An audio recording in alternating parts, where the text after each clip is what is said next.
आणि कंसांनी काय केलं, नुसता जप केला, आठवा आठवा आठवा. तिथे गेल्याबरोबर देखील आठवा. श्रीकृष्णाने काय सांगितलं, मामा मी आलो. आणि छातीवर बसून काय सांगितलं, ऐकलेलं आहे आपण की ज्या माझ्या माता पित्यांना विवाहापासून तू बंदिस्त करून ठेवलं, त्या देवकीचा ज्या आठव्याला तू शोधतोय तो आठवा मी आहे. आणि गीता काय सांगते, यम यम वापी स्मरण भावम त्याच्यात तंते कलेवरम तम तमे विती कौंते सदा तद्भाव भाविता. जे जे आणि दृश्य बघून प्राण जातील त्याला मिळाल. श्रीकृष्णाकडे बघता बघता प्राण निघून गेले. कुठे गेला सौ कंस, गोलोकामध्ये गेला. आणखी काय पाहिजे. तस्मात केला पायन मन कृष्ण निवेशित. भागवतामध्ये सप्तम स्कंधामध्ये पहिल्या अध्यायामध्ये श्लोक आहे. कोणत्याही उपायाने आपण त्याच्यापर्यंत जाऊन पोहोचा आणि आपलं कार्य सिद्ध होईल. तेव्हा आणि आत्मशक्ती वाढलेली होती त्या ऋषीमुनींची. केवढी शक्ती. पण यांनी सांगितलं की महाराज ही मुलगी गरोदर आहे, हिला मुलगा होणार की मुलगी हे काय संत जाणू शकत नव्हते. सगळं जाणलं. पण संत जर मौन राहिले त्यांना उगाच आपण आणि बाध्य करू नका बोलायला. ते मौन राहिले म्हणजे यात काहीतरी रहस्य आहे असं समजा. यांनी सांगितलं महाराज आपण बहिरे झालात, ही गरज आहे, हिला काय होणार आहे. संतांना डिवचू नका उगत. तेव्हा सगळ्यांच्या मुखात मधनं एक वाक्य निघालं की हिला एक मुसळ होईल आणि ते मुसळ तुमच्या सगळ्या कुळाचा नाश करेल. घाबरून गेले. सगळ्या संतांची वाणी झाडाच्या मागे नेलं आणि पोटाला काहीच नव्हतं पोटामध्ये आणि कपडे सोडून बघितलं, एवढं मुसळ पडलं. आता घाबरली. श्रीकृष्णाला सांगण्याची सोय नाही. उग्रसेनाकडे गेले आणि उग्रसेनाला सांगितलं असं असं झालं. त्यांनी सांगितलं संतांना तुम्ही डिवटलं, हे बरोबर नाही केलं. उग्रसेनाने काय केलं, त्या मुसळाचा लाकडाचा भाग जो होता त्याचं पीठ केलं आणि ते त्या प्रभास क्षेत्रामध्ये टाकून दिलं. लाटांच्या बरोबर ते किनाऱ्यावर आलं आणि त्याची एक वनस्पती झाली, एक गवत झालं. मराठीमध्ये त्याला लवाही म्हणतात. आणि त्या गवतांनी सगळ्या यादवांनी आपसामध्ये घेऊन आणि भांडणं केली आणि मारलं गेले पुष्कळश यादव. श्रीकृष्णाने यादवाला मारलं नाही. श्रीकृष्णाचा मुलगा होणं हे त्यांचं अवभाग्य आहे आणि असं करून मरणं हे त्यांचं प्रारब्ध आहे. तेव्हा बरेचसे मारले गेले. जो लोखंडाचा तुकडा होता तो ठोकून ठोकून चौकोनी करून तो देखील त्या प्रभास क्षेत्रामध्ये समुद्रात फेकून दिला. एका माशाने तो तुकडा गिळून टाकला. मासे पकडणाऱ्यांनी तो मासा पकडला आणि त्यांनी घरी आणून त्या माशाला कापल्यानंतर त्याच्या पोटामधनं आणि लोखंडाचा तुकडा निघाला. असं म्हणतात की आणि समुद्राच्या माशाच्या पोटामधनं लोखंडाचा तुकडा निघाला आणि तो तुकडा जर बाणाला लावला तर बाण अचूक नेम मारतो. जरा नावाच्या एका व्याधाने तो बाण तो तुकडा आपल्या बाणाला लावला. संपूर्ण मुसळाचं काय झालं हे आपण ऐकलं.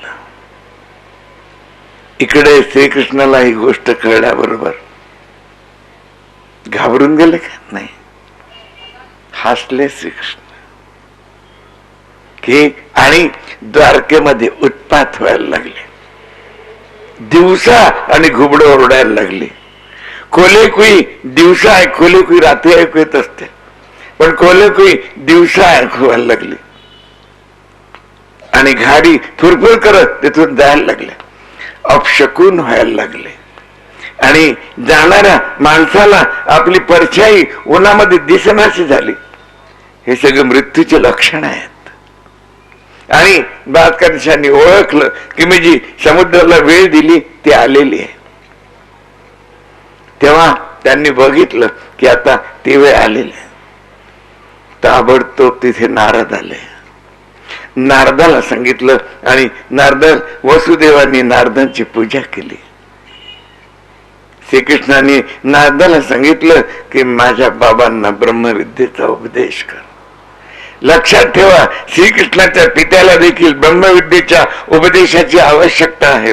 वसुदेवांनी पूजा करून सांगितलं की महाराज मला आणि ब्रह्मविद्येचा उपदेश करा. जन्ममृत्यूच्या फेऱ्यामधनं मी कसा सुटेल हे मला सांगा. श्रीकृष्णाचा पिता आहे ना, आपोआप सुटेल नाही, कर्मबंधनाने बांधल्या गेलेला आहे. जन्ममृत्यूच्या फेऱ्यानं सुटेल. आणि मग त्यांनी 9 योगेश्वर आणि निमी राजाचा संवाद जो झाला तो सांगितला. हे 9 योगेश्वर कोण होते? यांचं नाव आपण पंचम स्कंदामध्ये ऐकलंय. आणि वृषभदेवाची मुलं किती होती? 100 मुलं होती. पहिल्या मुलाचं नाव भरत, ज्याच्यामुळे आपल्या देशाला भारत नाव झालं. तत्पूर्वी आपल्या देशाचं नाव अजनाब खंड होतं. आणि नंतर कवी, हरी, अंतरिक्ष, प्रबुद्ध, पिपलायन, आविर्होत्र, द्रुमल, चमस आणि करभाजन हे 9 होय, हे 9 योगी झाले. हे नवनाथ नावाचा ग्रंथ आपण ऐकला असेल. हे नवनाथ झाले. या योग्यांचा आणि निमी राजांचा जो संवाद झाला तो सांगितला. यामध्ये परमेश्वराचं स्वरूप सांगितलं, मायेचं स्वरूप सांगितलं.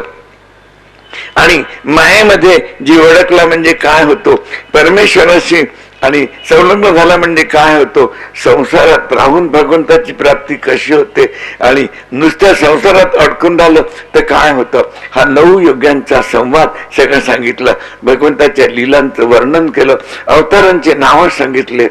आणि भगवंताची प्राप्ती झाली म्हणजे त्याची स्थिती काय होते हे 9 योगेश्वरांनी सांगितलं. तेव्हा नारदांनी सांगितलं, आता श्रीकृष्णाला केवळ आपला पुत्र मानू नका आणि त्याच्या चरणी आपलं लक्ष स्थिर करा.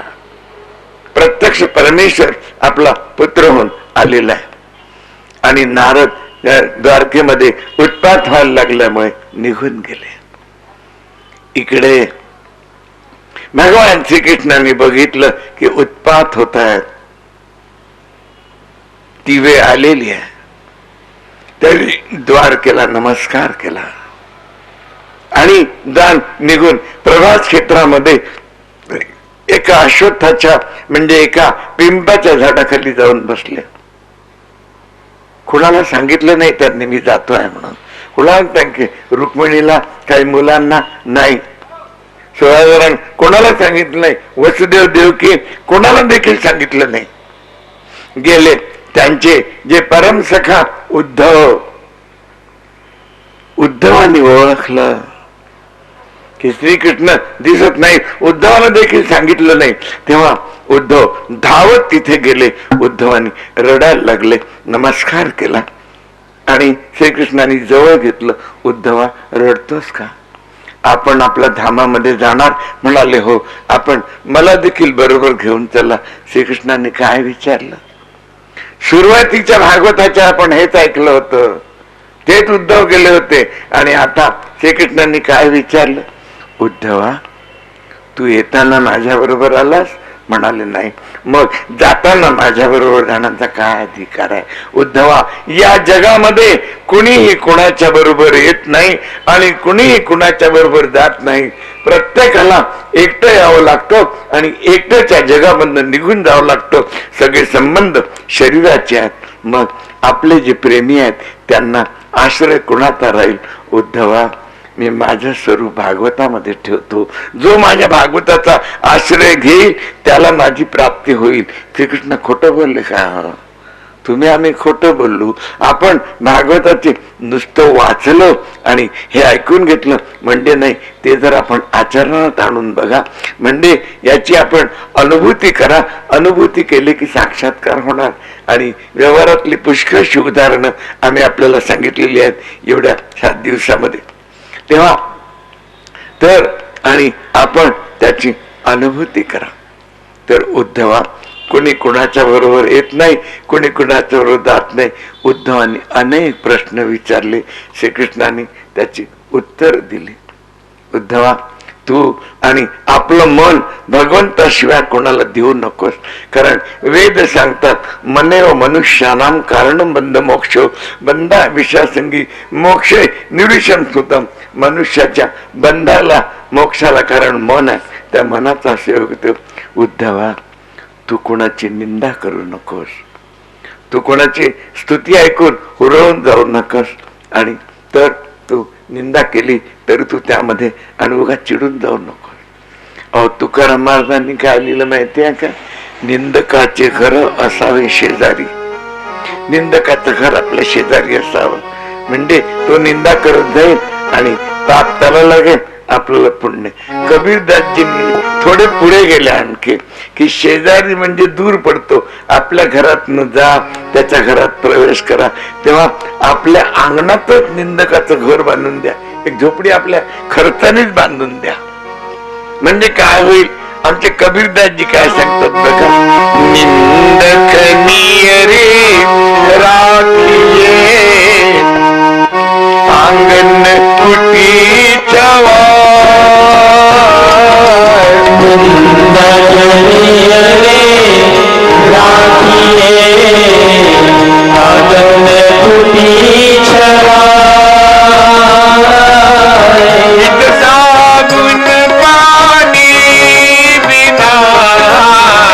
उज्ज्वल करे शुभाय श्री राधे, उज्ज्वल करे शुभाय, नीति साधुन कारी बिना उज्ज्वल करे शुभाय श्री राधे, उज्ज्वल करे शुभाय. शांती आपली निंदा करेल आणि आपला स्वभाव सुधारत जाईल.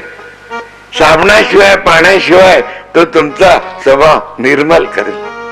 तेव्हा उद्धवा तू स्थिती करू नको, प्राप्त स्थितीमध्ये भगवंताच्या कृपेची अनुभूती कर. कोणी उद्धवा कोणाशी उगाच लगट करू नको, कोणाशी शत्रुता देखील करू नकोस. कबीरदासजी महाराज एकदा बादशाहाने कबीरदासजीला पकडला, सांगितलं कबीरा तुझं माझ्यावर प्रेम आहे?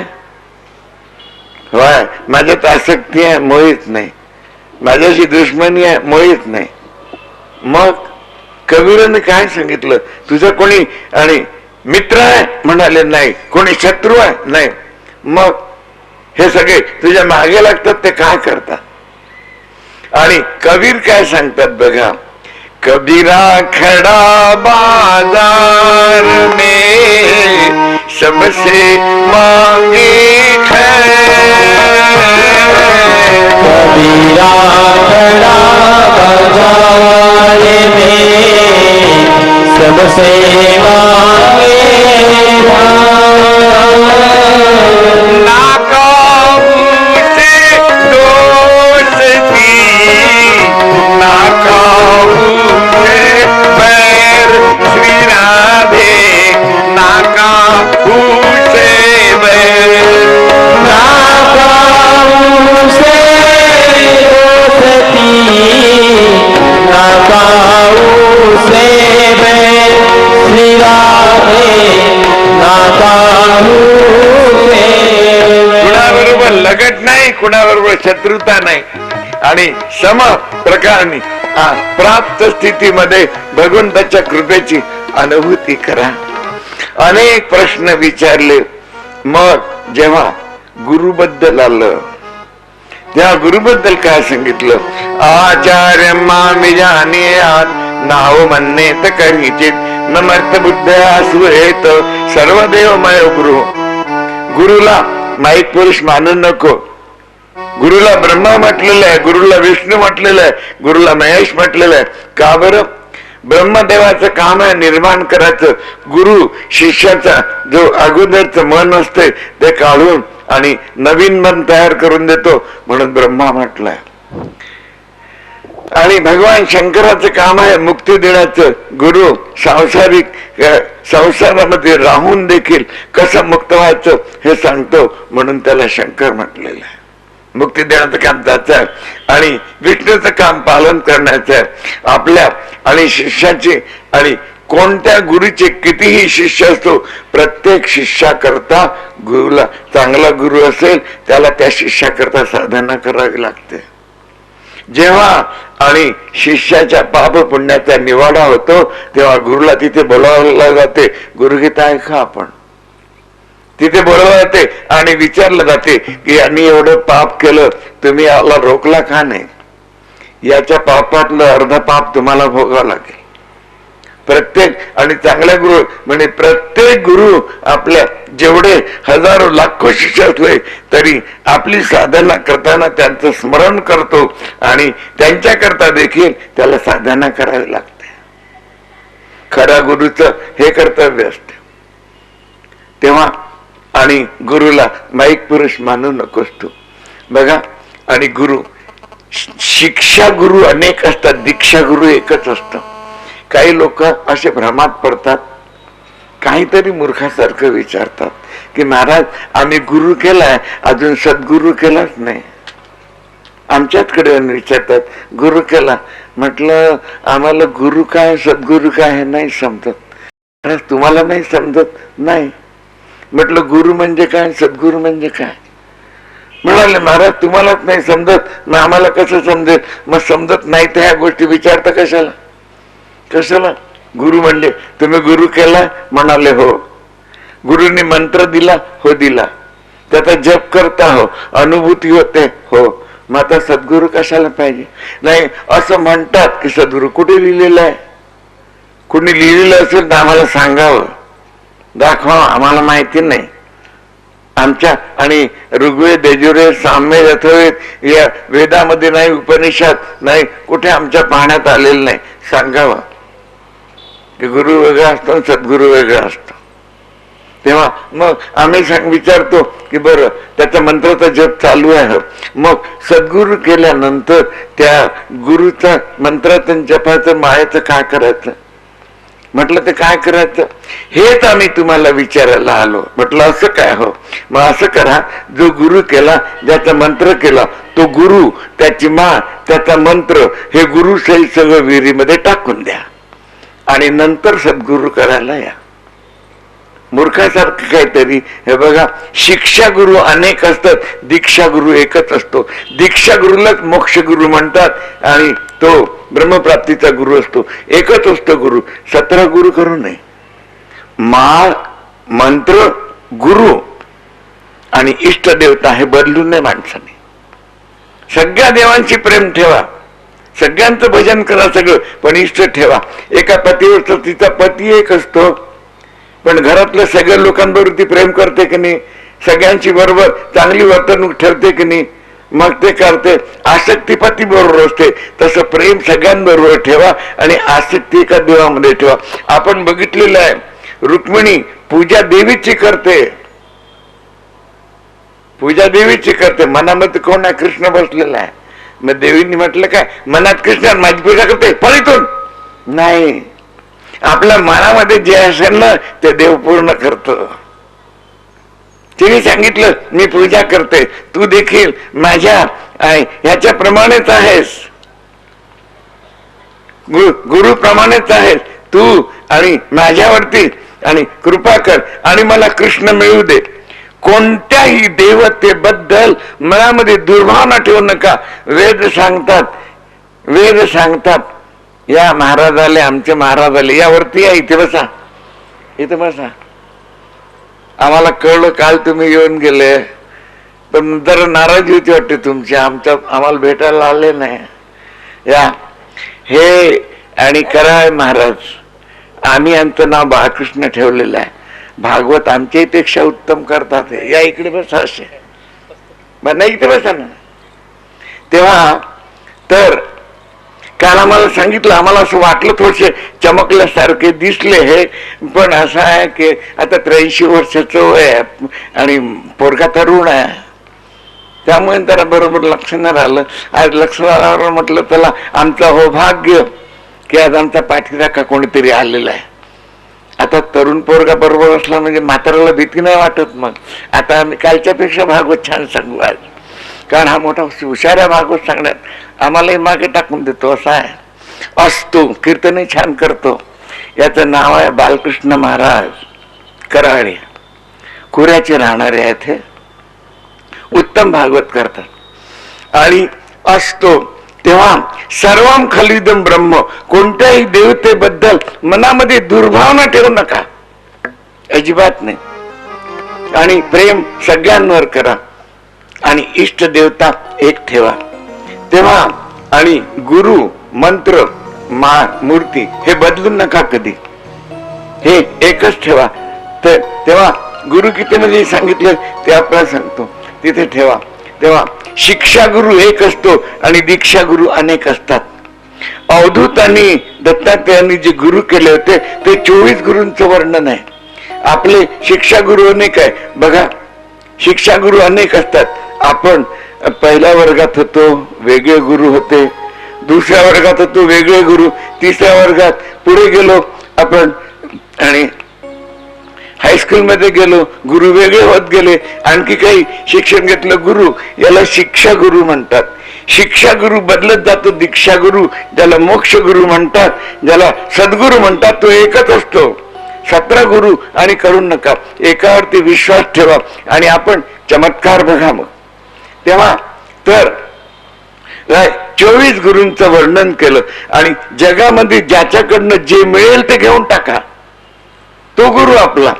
त्यामध्ये आणि पृथ्वी, आप, तेज, वायू, आकाश, कुरर पक्षी, कुमारी कन्या, बालक, मासळी, हरिण, पिंगला नावाची वेश्या, कीटक, बाण तयार करणारा, 24 गुरूंचं वर्णन केलं. ज्याच्या जवळनं जे मिळालं ते त्यांनी घेऊन टाकलं. आणि का आणि अनेक गुरु, प्रत्येक गुरु जवळून काय काय मिळालं हे सांगितलं. तर आपल्याला कालच सांगितलं की सप्ताहामध्ये वेळेचं अतिशय बंधन असतं. तेव्हा आणि काही गुरूंकडनं पिंगला वेश्येकडनं काय मिळालं? पिंगला वेश्या परपुरुषाची वाट बघत होती. रात्र निघून गेली, एकही पुरुषाला नाही. दुसऱ्या दिवशी रात्र झाल्याबरोबर तिने विचार केला की आणि परपुरुषाची मी वाट बघितली, तो आला नाही. परमपुरुषाची वाट बघितली असती तर तो आला असता. परपुरुषाची वाट पिंगलेनी बंद करून टाकली. वाट बघणं, प्रतीक्षा करणं. आणि परमपुरुषाची वाट बघितल्याबरोबर तिला भगवान जवळ घेतला. आपण आणि व्याकुळ फक्त त्याच्याकरता होऊन जा आणि तो आपल्याला कसा जवळ घेतो हे आपण बघा. हरणाकडनं काय मिळालं? कशामधली ही आसक्ती आपला नाश करते. आम्ही आपल्याला आधीच सांगितलं की तुलसीदासजी महाराजांना आणि आसक्ती पत्नीमध्ये अति होती आणि तिच्यामुळे ते त्यांनी सांगितलं की मला रामाचा आणि सहयोग प्राप्त झालेला आहे. हरणाबद्दल व्याध काय करतो? हरणाला आणि व्याध आणि वासरी वाजवतो. नादामध्ये ते हरिण मुग्ध होऊन जाते. हरिण मुग्ध होते आणि एकदम ते असं डोलायला लागल्याबरोबर व्याध त्याला बाण मारतो. बाण मारल्याबरोबर ते हरिण खाली पडते. तो व्याध तिथे आला. हरणाचे प्राण द्यायचे असतात. तेव्हा तो व्याध जवळ गेल्याबरोबर ते हरिण काय सांगते बघा. म्हणजे किती आपल्याला उपदेश केलेला आहे. आणि दत्तात्रयांनी 24 गुरु केला घेतलं एका गुरुकांतर. तर तो ते हरिण काय सांगतो? त्या व्याधाला सांगतो, तेरी मुरली की धुन लगी लगा कलेजे तेरी मुरली की धुन लगी लगा कलेजे जब तक तन में प्राण है तब तक मुरली बजाओ श्री राधे, तब तक मुरली बजाओ. जब तक तन में प्राण है तब तक मुरली बजाओ श्री राधे, तब तक मुरली बजाओ. तुझ्या मुरलीच्या ध्वनीमध्ये मी आसक्त झालो. त्या आसक्तीमुळे माझे प्राण जातात. आता एवढं कर की जोपर्यंत माझे प्राण पूर्णपणे निघून जात नाही तोपर्यंत मुरली वाजवत बस. आणि नंतर काय कर? आणि मला माहिती आहे तू कशा करता मला मारलं. मला खाशील, कापून कापून मला खाशील. तर ते काय म्हणते? मुंडी काट कर मांस काट कर पका पका कर खा. मुंडी काट कर मांस काट कर पका पका कर खा.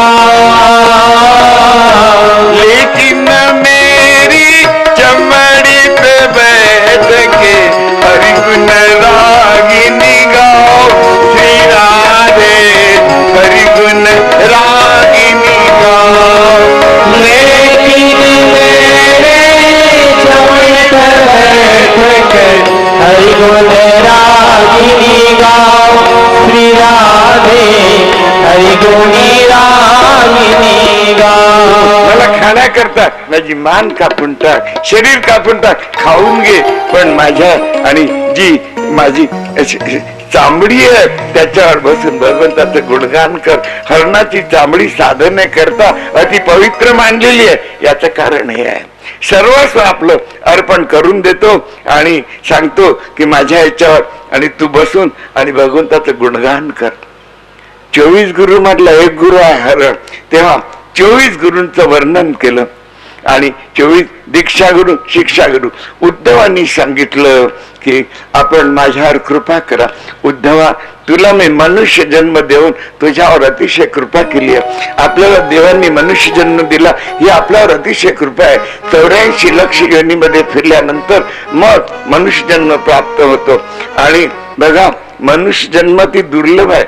ज्याप्रमाणे वृक्षाचं फळ एकदा खाली पडलं की पुन्हा वृक्षाला लागत नाही, मनुष्य जन्म एकदा गेला म्हणजे पुन्हा मिळणं अशक्यच नाही, असंभव आहे. आमचे कबीरदासजी काय लिहितात, मनुष्य जन्म दुर्लभ अति मिलेन बारंबार. मनुष्य जन्म दुर्लभ अति मिलेन बारंबार. सर्वर से फल गिरे पड़ा, गिरते न लागणार. श्री राधे गिरते न लागणार. सर्वर से फल गिरे पड़ा, गिरते न लागणार. श्री राधे गिरते न त्याप्रमाणे वृक्षाचं फळ एकदा खाली पडलं की पुन्हा लागत नाही, त्याप्रमाणे मनुष्य जन्म एकदा गेला की 84 लक्ष योनीमध्ये फिरल्याशिवाय पुन्हा मिळत नाही.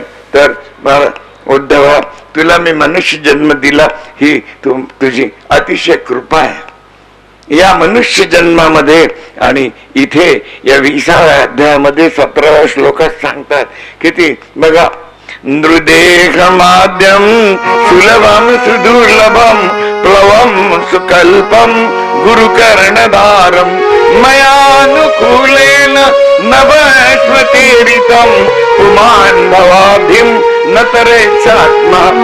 नृदेह माध्यम सुलभम सुदुर्लभम. मनुष्य जन्म अति सुलभ आहे. कशा करता? भगवंताच्या प्राप्ती करता. अति दुर्लभ आहे, पुन्हा मिळण्याकरता.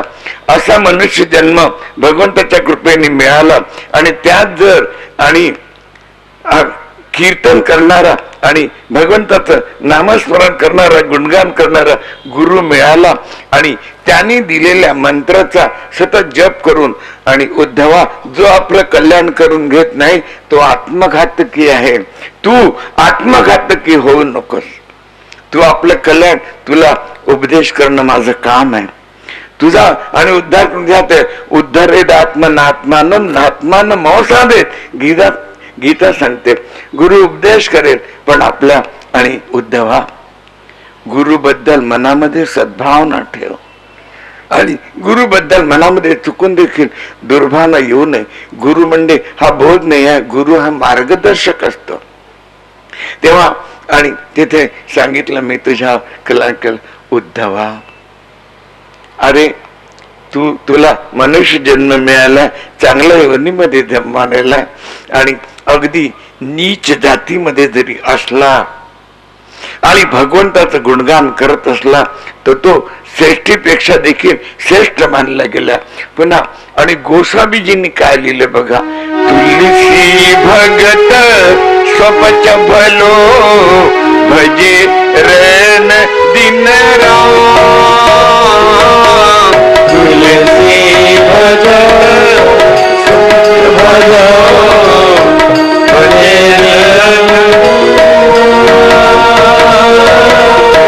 ऊंचो कुल के ही काम को जहान हरि को नाम. श्री राधे जहान हरि को नाम. ऊंचो कुल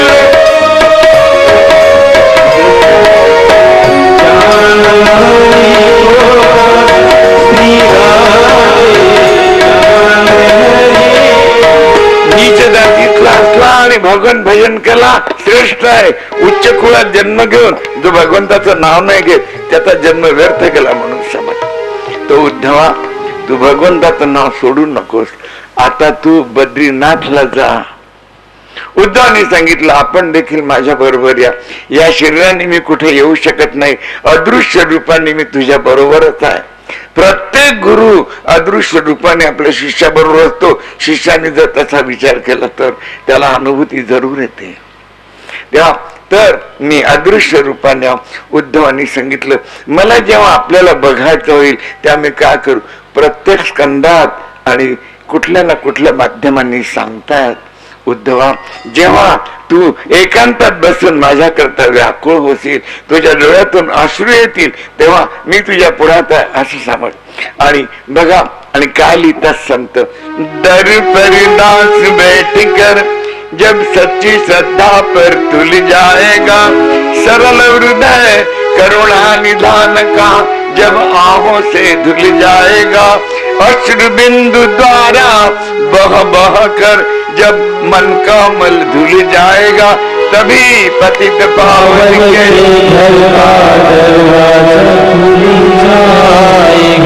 काही लागत नाही उद्धवा, तुला सहज आणि माझं दर्शन आहे. उद्धवाने सांगितलं, मला आपण आपली काहीतरी आठवण द्या. श्रीकृष्णाने आपल्या चरण पादुका काढल्या, उद्धवाच्या डोक्यावर दिल्या आणि उद्धवा जा बद्रीनाथला, तपोभूमी आहे. उद्धव बद्रीनाथला निघून जातात. बद्रीनाथला निघून गेल्यानंतर श्रीकृष्णाचा विरह उद्धवाला सहन होत नाही. इकडे द्वारकेमध्ये उत्पात होत होते आणि श्रीकृष्णाच्या सारथ्याचं नाव आहे दारुक. दारुक रथ घेऊन आला आणि श्रीकृष्णाला सांगितलं की मी रथ आणलेला आहे. श्रीकृष्णाने सांगितलं, आता रथाचं काही काम नाही. तो रथ श्रीकृष्णाने स्वर्गामधनं इंद्राकडनं बोलावला होता. योगमायेच्या साह्याने तो रथ इंद्राकडे पाठवून दिला. दारुकाला सांगितलं, दारुका सगळ्या द्वारकावासियांना जाऊन सांग की माझी जाण्याची वेळ झालेली आहे. मी गेल्याबरोबर द्वारका समुद्रामध्ये बुडून जाईल. आणि बलराम दादाला इथे बोलव. द्वारकांनी सांगितलं, रुक्मिणी इत्यादी राण्यांनी योग शक्तीने स्वतःला आपल्या धामामध्ये घेऊन गेल्या. इतर राण्यांना अर्जुन हस्तिनापूरला घेऊन गेले. द्वारका जवळजवळ रिकामी झाली. बलराम श्रीकृष्णाच्या जवळ आले. श्रीकृष्णाने सांगितलं, दादा आपली जाण्याची वेळ झालेली आहे. द्वारकेमध्ये उत्पात होत आहे. आपण माझ्या अगोदराला आपण जाण्याची कृपा करावी. योग शक्तीने बलराम आपल्या धामामध्ये निघून गेले. बोली वृंदावन बिहारी लाल की. निघून गेले. श्रीकृष्ण शांत मुद्रेने बसलेले आहेत तिथे आणि शांत मुद्रेने बसले. ज्या जरा व्याधानी आणि आपल्या बाणाला लोखंडाचा तुकडा लावला होता तो झाडामागे उभा होता. श्रीकृष्णाच्या डाव्या मांडीवर उजवा पाय आहे. श्रीकृष्णाचे आणि चरण आणि तळवे पायाचे लाल आहेत. तिथे त्याला असं वाटलं की हे कोणत्या तरी पशुचं मुख आहे म्हणून त्यांनी ताबडतोब श्रीकृष्णाच्या अंगठा आणि त्याच्या जवळच्या बोट इथे बाण मारलं. पशुचं मुख बघून त्याला वाटलं पशु पडलं असेल. एकदम आला आणि बघितलं श्रीकृष्णाच्या वाया. श्रीकृष्ण शांत मुद्रेने बसलेले होते. काय हो, केवळ पायाला बाण लागला म्हणजे आणि मनुष्यातच आणि प्राण जातात का? जरा व्याधानी तो बाण काढून टाकला. जरा व्याधानी तो बाण काढला आणि तो रडायला लागला. सांगितलं की तू रडतोस कशाला? सांगितलं, हे मी काय केलं? श्रीकृष्ण काय सांगतात, व्याधा ही कर्मभूमी आहे. या भूमीवर जो जसं कर्म करेल त्याला भोगावंच लागेल. अरे तुला स्मरण नाही, मला स्मरण आहे. आज तू मला झाडाच्या आडून बाण मारला. मागच्या जन्मात मी देखील हेच केलं. मी आणि राम होतो, तू बाली होता. मी तुला बाण मारला, आज तू मला बाण मारला. तेव्हा त्याने व्याध रडायला लागला. तर व्याधाला देखील श्रीकृष्णाने पाठवून दिलं की जा तू देखील, आणि त्याला स्वर्गात पाठवून दिलं. काय हो, प्रश्न उपस्थित होतो. काही लोक विचारतात की श्रीकृष्णाचं शरीर तर वज्राचं आहे, त्याला बाण लागला कसा? सांगू थोडस. भागवतामध्ये आणि सांकेतिक श्लोकांमध्ये आहे, पण ह्याच आणि उत्तर आणि येथे हरिवंश पुराणामध्ये आणि विस्तारपूर्वक थोडं दिलेलं आहे. आणखी 2-3 पुराणामध्ये आहे, विष्णू पुराणामध्ये आहे. तेव्हा तर एक दिवस द्वारकेमध्ये श्रीकृष्ण असताना तिथे दुर्वासा ऋषी त्या ठिकाणी आले आणि दुर्वासाने श्रीकृष्णाला शाप दिला. श्रीकृष्णाला शाप दिला. ऋषी मुनी कोणत्या वेळेला काय करतील याचा काही भरोसा नाही. त्यांच्या मनात एक गोष्ट लक्षात ठेवा, कुठलाही ऋषी, कुठलाही संत आणि परमेश्वर आणि कोणालाही नरकात कधी पाठवणार नाही. नल, कुबर आणि माणिकदेव यांना नारदाने नरकात पाठवलं काय? श्रीकृष्णाचं दर्शन करून दिलं. संतांच्या सान्निध्यात आपण गेलात की आपल्याला दर्शन झालं. खरा संत पाहिजे, सतत 24 तास नामस्मरण करणारा असो. तेव्हा तर त्यांनी श्रीकृष्णाने त्या काय सांगत होता, जरा व्याधानी हे केलं श्रीकृष्णाने. ते मग श्रीकृष्णाला बाण लागला कसा? तर दुर्वासांनी शाप दिला की जा, मी तुला शाप देतो. आता संत महात्मांचा शाप, बोला गुरुदेव काय शाप?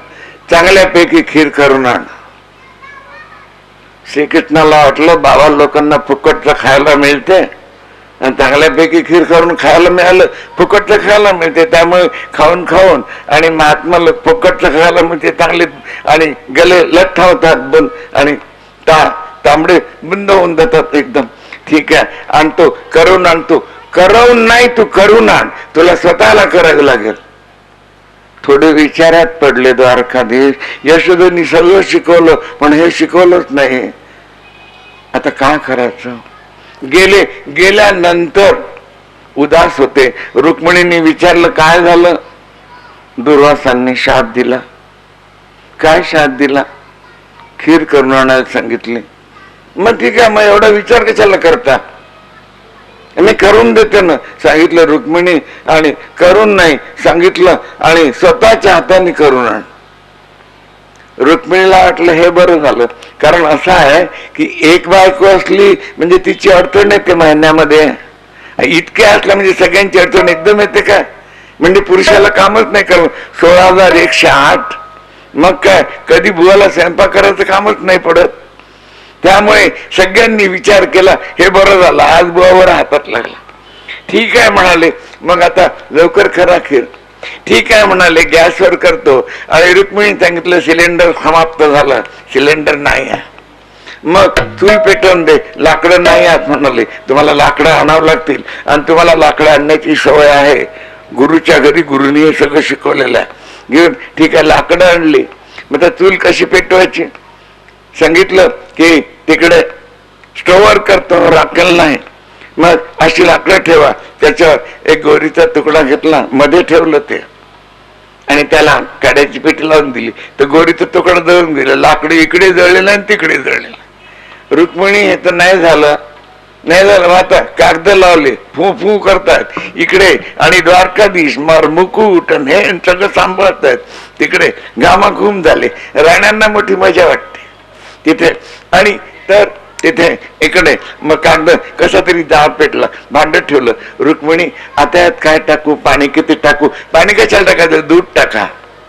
दूध टाकलं आणि टाकलं चांगलं. आता ते घोटत बसा, चांगलं घोटत बसलं चांगलं आणि खीर केली. आता त्यात मेवा मसाला टाका. खूप टाकला मेवा मसाला. संतांनी सांगितलं खायला पाहिजे, खूप टाकला.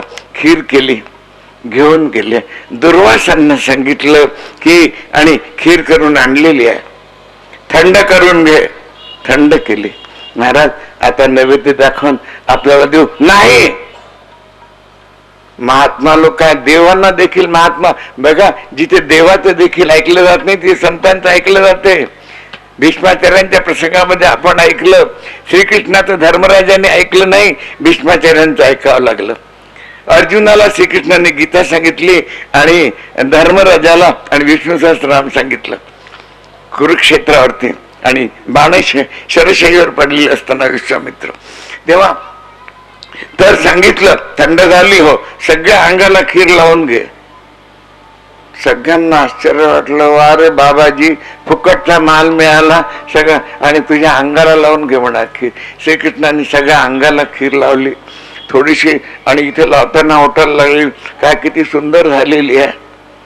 ते खीर अगदी लावून घे. लावली तिथे सगळं आणि खीर शिल्लक ठेवू नकोस, सगळ्या अंगाला खीर लावून घे. सगळ्या अंगाला खीर लावली आणि तळपायाला खीर लावायला गेल्याबरोबर श्रीकृष्णाने विचार केला गुरुचा प्रसाद आहे, तळपायाला नाही लावणार. नाही लावली, राहिलेली सगळ्या अंगाला लावून घेतली. दुर्वासांनी विचारलं की सगळ्या अंगाला खीर लावली, काही शिल्लक राहिली? नाही राहिली.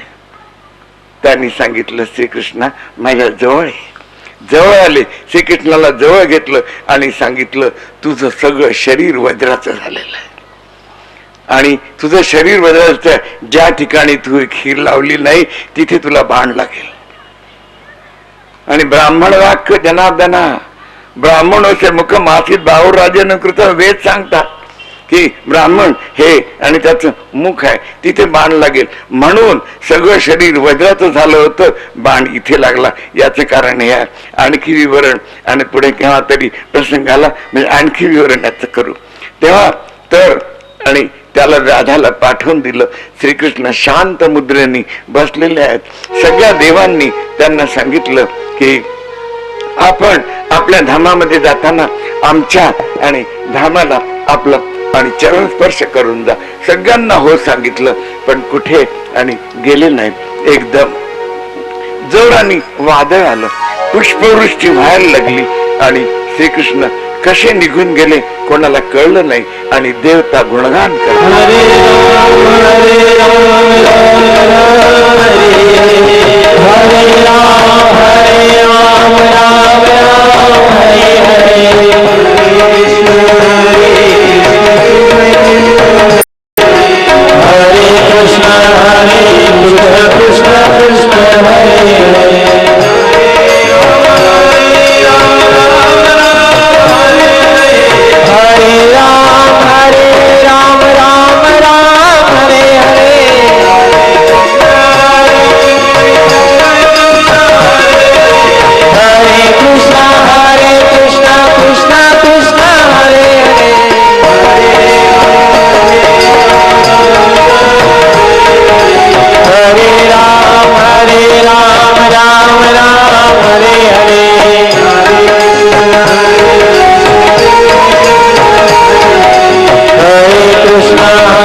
शिवदेवजी महाराजांनी 13 श्लोकांनी भगवंताच्या परमधाम गमनाचं वर्णन केलं आणि हा 11 स्कंद जो 31 अध्यायांचा आहे पूर्ण केला. बली वृंदावन बिहारी 12 स्कंदाला सुरुवात करताय. थोडस भगवंताचं गुणगान करूया.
प्रणाम राधे जू दया करो।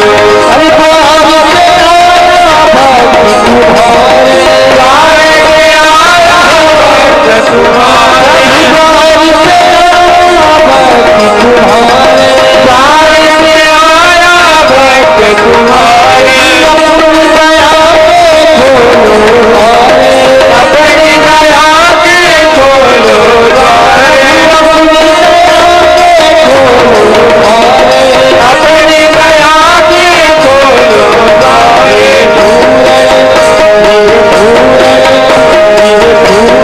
हो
द्वादश स्कंदाला सुरुवात होत आहे. द्वादश स्कंदाचा लीला आश्रय लीला आहे. आपण दुसऱ्या स्कंदाच्या 10व्या अध्यायात भागवताची 10 लक्षणं ऐकलेली आहेत. सर्ग, विसर्ग, स्थान, पोषण, हुती, मन्वंतर, ईशानुकथा, निरोध, मुक्ती आणि आश्रय. द्वादश स्कंदाच्या लीला आश्रय लीला आहेत. जो भागवताचं चांगल्या तऱ्हेने श्रवण करतो त्याला भगवंताच्या चरणाचा आश्रय मिळतो. हा 12वा स्कंद लहानसा स्कंद आहे. याचे केवळ 13 अध्याय आहेत आणि अध्याय देखील लहान लहान आहेत.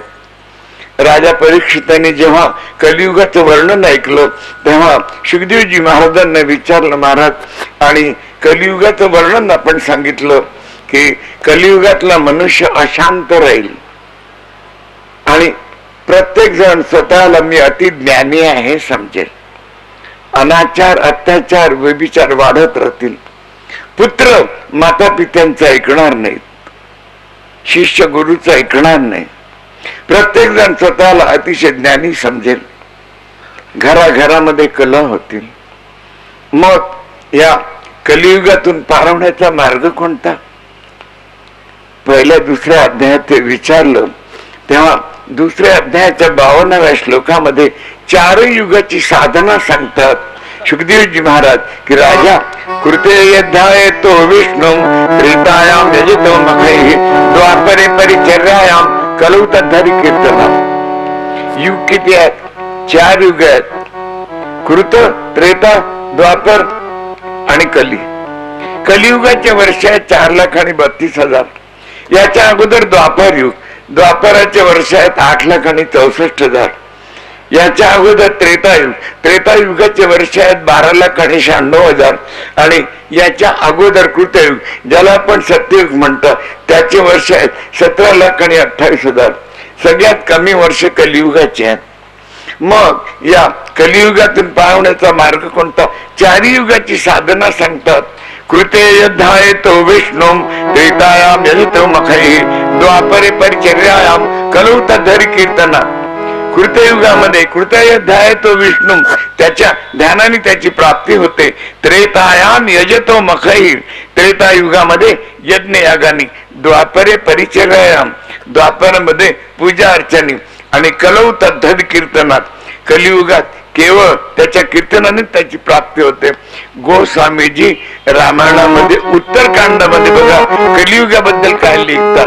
कलयुग समयुग आन नहीं चुनर कर विश्वास. कलयुग समयुग आन नहीं चुनर कर विश्वास.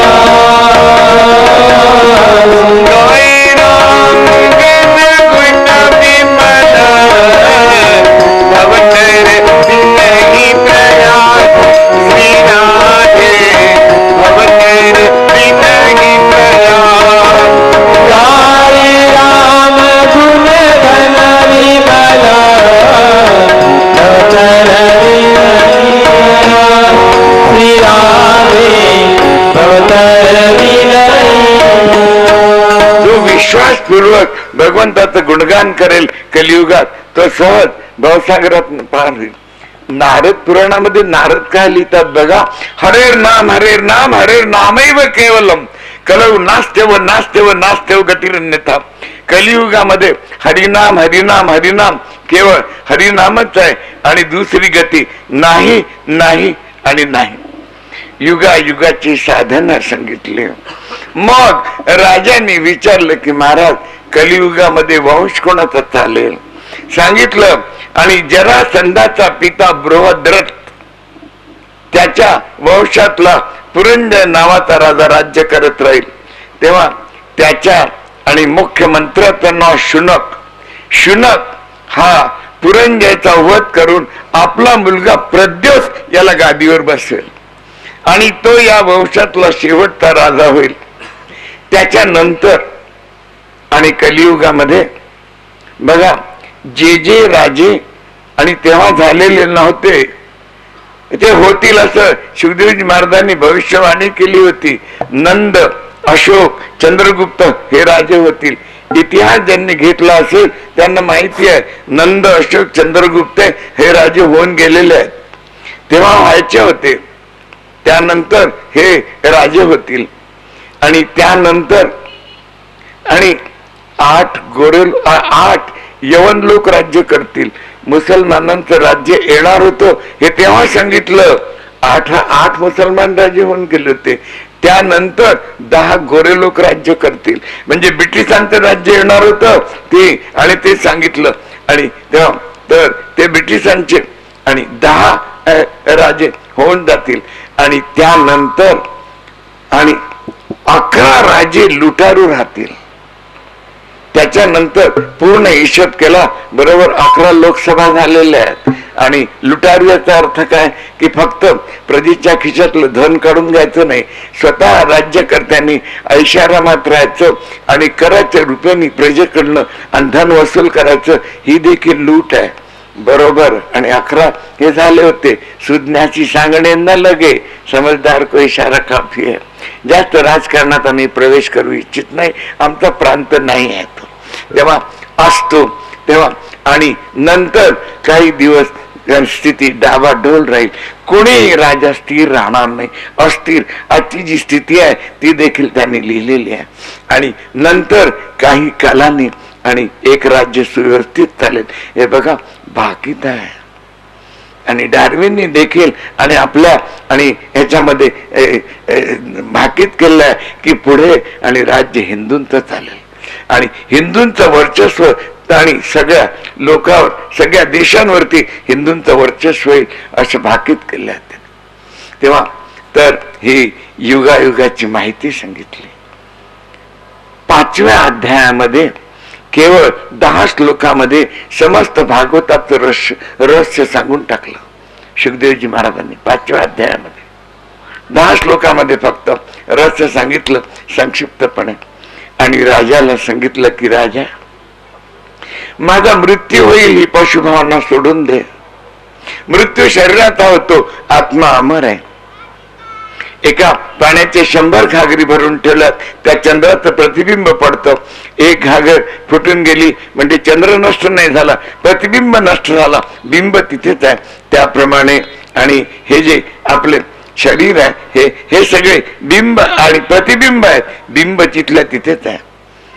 त्याचं कोणी आत्मा हा अमर आहे. शरीराचा मृत्यू होतो, शरीर मी मरेल, मला तक्षक दंश करेल, हे पशुभावना सोडून दे.